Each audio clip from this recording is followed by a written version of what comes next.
Hello 4A and 4B. I really miss being in the classroom with you all, and I'm sure that you are eager to get back to a little bit of mathematical learning. So I'm excited to be able to do this and to present this video. And I think it's going to be a nice little experience as you see geometry in daily life, and it's all around you. You see angles and lines, and when you draw or create art, you are involved in that process too of recognizing those shapes. If you look behind me in the picture, my children have been doing a lot of sketching and drawing. So we've been decorating our house with all of their drawings, and there are most definitely different angles and lines within their illustrations. So today we're going to just be focusing on our introductory lesson to chapter 10. Lines, rays, and angles. You might be thinking, well, Mrs. Masher, we didn't actually finish chapter 9. There was one last lesson. And because we kind of integrated and reviewed a lot of that content in class, I think we're okay just starting fresh with chapter 10. Okay? And then whenever we get back to school, I can always catch you up on that last little bit. So here we go.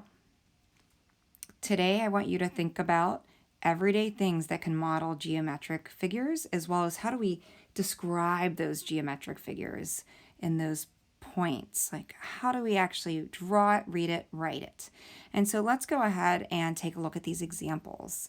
So we're going to start with the point.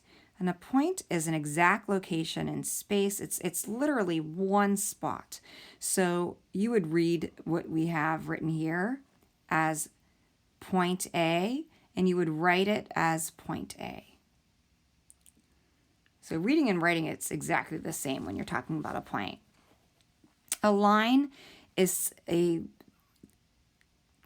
infinitely continuing line that goes on in each direction of the arrow.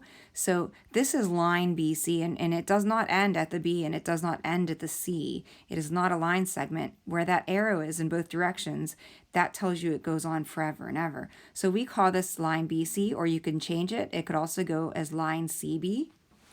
And if you look really closely on the way that we write it, see how there's a line above the letters CB and BC?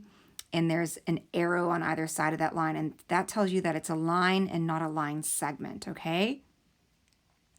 What is a line segment? It's a part of a line. So this is line segment DE, and really there's a definite beginning point and a definite end point, but you could look at it as beginning at E and ending at D, or beginning at D and ending at E. So we're going to call this line segment DE or line segment ED. And notice how different we have our line looking here. We have the arrow above the line, and then just a flat line with no arrows or anything like that above the line segment notation on how to write it. Okay, next, when I think of a ray, I think of a ray of sun. And so you might think of a ray as having a starting point, which could be the sun. And then it continues.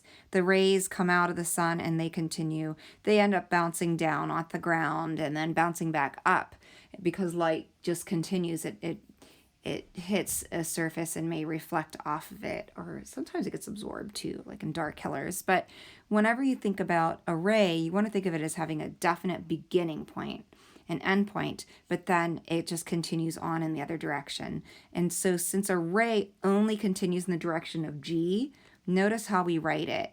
You have the F and then you have the G, and notice how the arrow is on the side of the G because it continues in the direction of G. We call this ray FG, and when we say it, when we write it, we write down the F first because that's where the end point is, and the G second because it continues in the direction of G. That's where the arrow is, right? Okay, so we're going to go ahead and go through some examples on the next page here.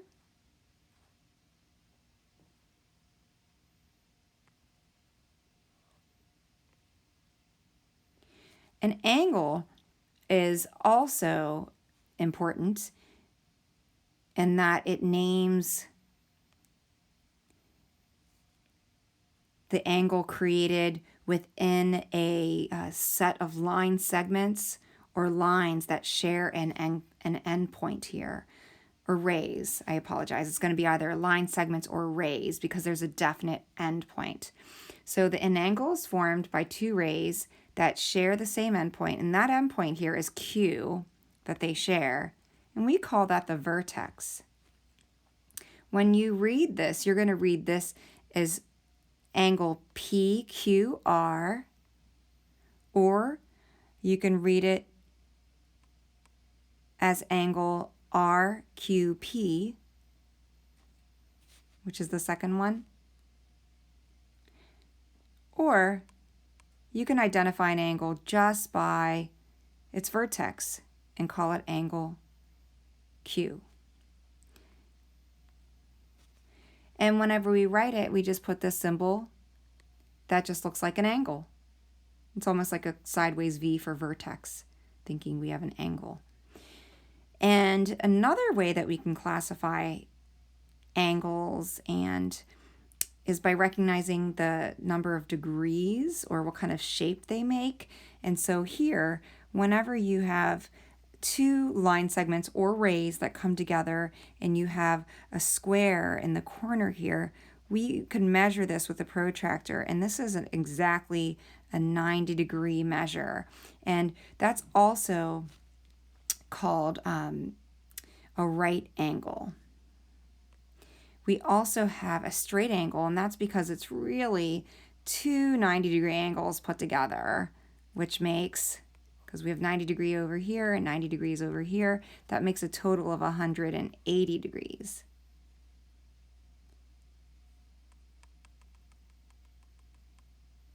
So really, from the measure from here to here is 180 degrees. It's a straight angle.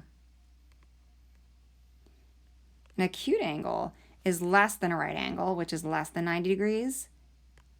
And I always think that it's coming in small, it's closing in, and it looks like it might pinch something if it comes all the way together, the rays, the end of the rays.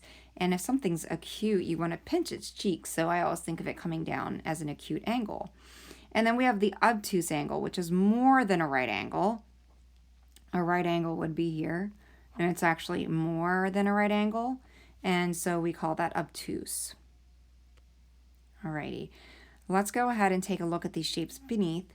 And if you want, you can take a piece of paper and fold it in half and use that corner to help you determine whether or not it is in fact a acute, obtuse, or right angle.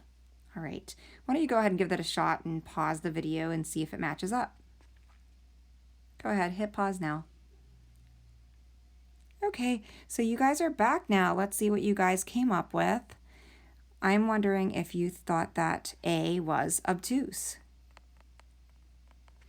And B, it's less than 90 degrees, so it is acute.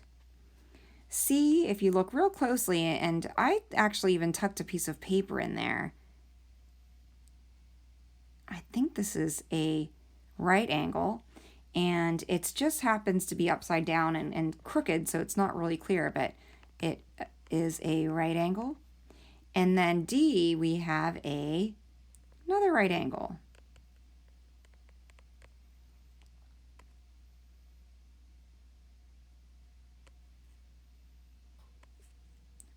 So now what you're going to do is you're going to go into your books and move on to the assigned practice book page, and then you will check with the answer key in Schoology. Additionally, there is a study island assignment that you can try out as well. I hope this first lesson went well for you, and I'm getting used to using Explain Everything. I hope to make it a little bit more interesting and fun for you too. So thank you, and I will catch you guys soon.